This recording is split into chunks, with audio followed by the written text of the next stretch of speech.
Bonjour à tous, je suis Arthur Guérin, consultant Data et Analytics chez Selensa. Cette vidéo est la première d'une série de 3 vidéos qui abordent les architectures de données, avec l'effervescence actuelle autour des lakehouse, une plateforme dite moderne. Il peut être difficile de s'y retrouver. Beaucoup de nos clients sont confrontés à des problématiques pour adresser leurs nouveaux besoins, que ce soit pour faire des analyses prédictives, du temps réel ou pour traiter des données non structurées. Ils peuvent aussi voir les coûts de leurs architectures existantes dériver. Tout cela sans parler des problématiques de performance. Nous allons voir ensemble pourquoi les solutions en place, généralement dites Data Warehouse, peuvent être limitantes et quelles sont les évolutions qui permettent d'y répondre. Afin d'aborder les concepts clés du Data Warehouse, il est important de comprendre la naissance des systèmes analytiques. En effet, historiquement, les bases de données soutenaient des besoins opérationnels. Ce sont les fameux systèmes OLTP, pour Online Transactional Processing System. Ils étaient conçus pour répondre à des besoins métiers et traiter des transactions atomiques, connues et répétées, comme l'ajout d'un nouvel employé dans un référentiel RH. Au fil du temps, la volumétrie et le nombre de systèmes opérationnels ont augmenté de manière exponentielle. Des défis d'historisation, de consolidation et d'analyse de ces données ont émergé. On a alors vu apparaître les systèmes OLAP pour Online Analytical Processing System.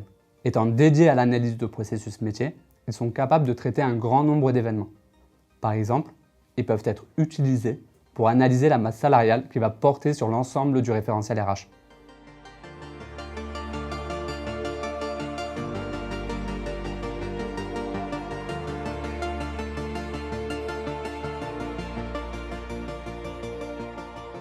Ainsi, les data warehouses qui soutiennent ces deux technologies sont de grands référentiels centraux permettant d'intégrer les données des différents systèmes d'une entreprise.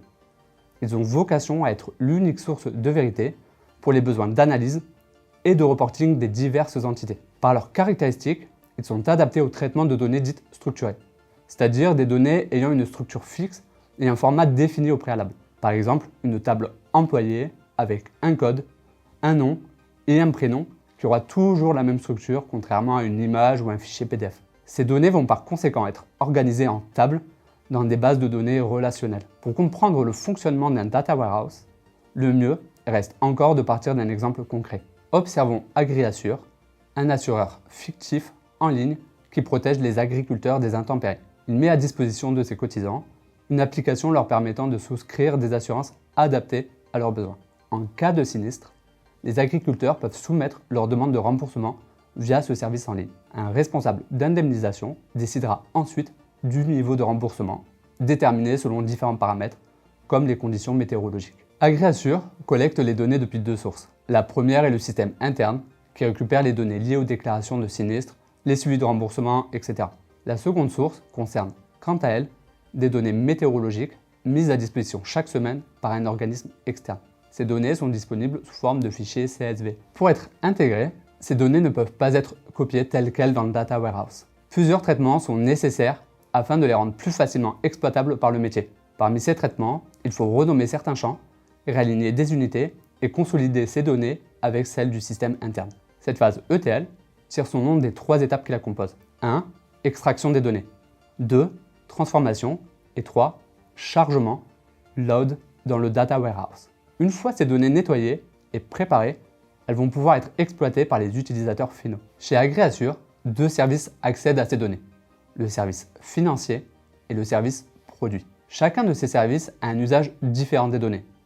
Par exemple, le service financier est intéressé par les données financières, là où le service produit a un besoin des données sur les sinistres. 2 métiers différents impliquent logiquement des besoins de données différentes. Il faut donc fournir les bonnes données au bon service. Cette mise à disposition spécifique des données est réalisée par l'intermédiaire des data marts, des sous-ensembles du data warehouse orientés métier.